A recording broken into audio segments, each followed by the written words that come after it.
Hey guys, we're back on the 34 today. So, what we're working on is the rear wheel welds. Now the reason I'm doing those first before I do the floor is so I have access to get in there to weld everything, do what I need to do.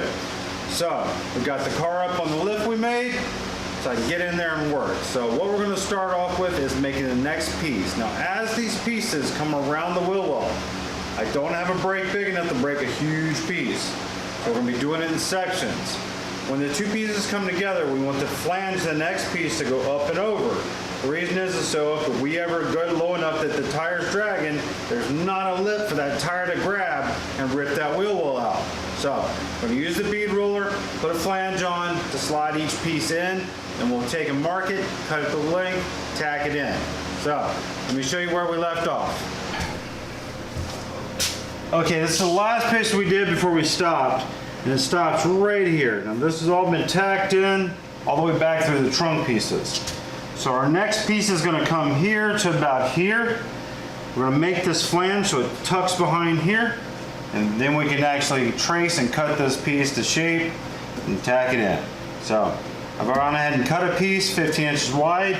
It's way wider than what we need so that when we lay it up we can trace it and get the exact angle because the body flares out here. So let's go ahead and bead roll the piece.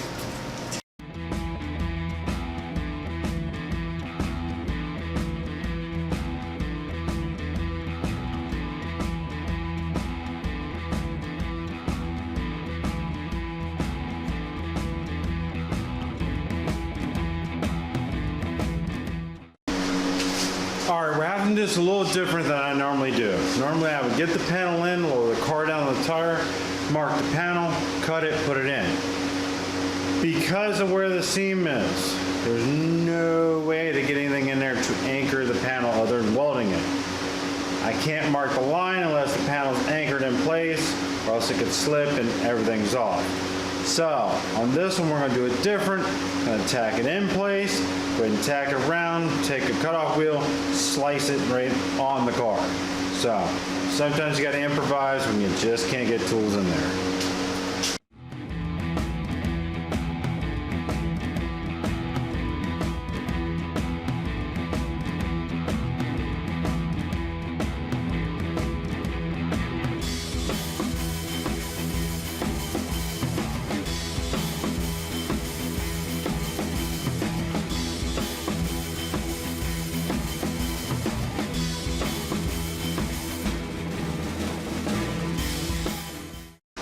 Okay, the next thing I've got to do is the old inner fender well.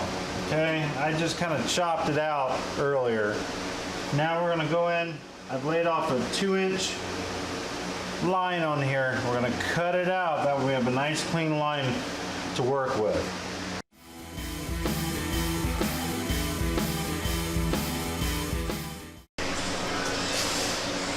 Alright, I've cut the next piece.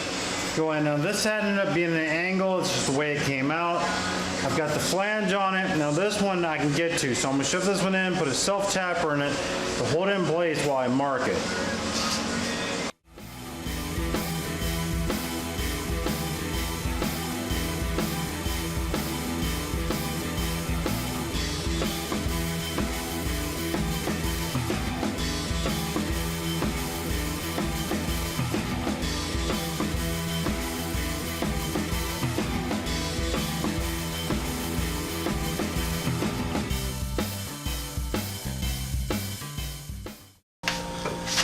Alright, before we can make the last piece here, we kind of got to figure out the shape. So what I've done is I've sat down, made a cutout for the shape I want the fender well to be. Then I transferred it over to steel. So I've got this all cleaned up, shaped the way I want it to tack in. So go ahead and tack this in place, get it all secure, then we can make that last bit of the wheel well. So let's do it.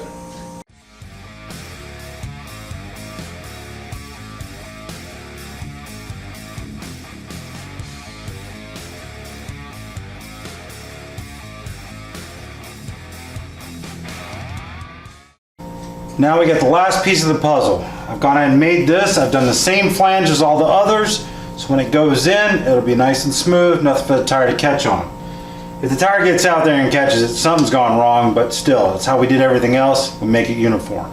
So I'll use self-tappers to anchor it in place, and then I'll come back and tack the edges.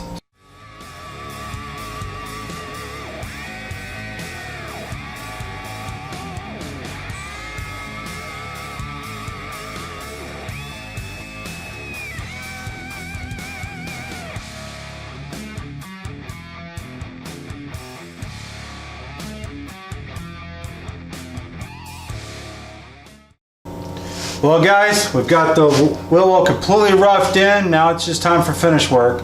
I'm not going to make you guys sit here and watch me spot weld over and over and over until I get the whole thing welded in. So that's the gist of it. As usual, templates, pieces, fit it all together. So, alright guys, I'll catch you on the next one. Do me a favor, like, subscribe, and there should be a link over here for some more videos. Have a good one guys.